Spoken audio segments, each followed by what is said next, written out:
Number 16 is Florida State, and I know a lot of people have been waiting for me to get to them.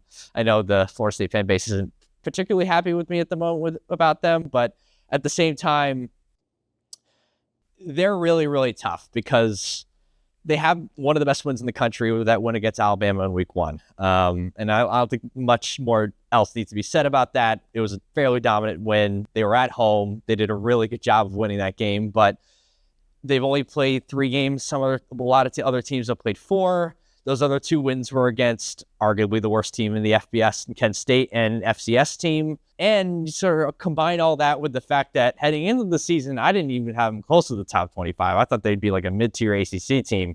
So to say that they're a top 10 team or close to the top 10, you basically have to believe that this Alabama game, either you thought they were much better than I thought they were going to be heading into the season, or you thought this Alabama game is the reason why they should be a top 10 team. And I'm honestly just not quite there yet with them.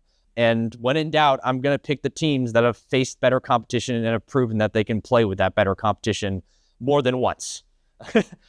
Florida State's done it once, quite obviously, in that Alabama game, but they've only done it once. And honestly, like this Virginia game this upcoming week, it's a Friday game, but I think that's actually going to teach us quite a decent bit about this team, because they go in there and they beat Virginia on the road and they dominate them. And Virginia is not a terrible team.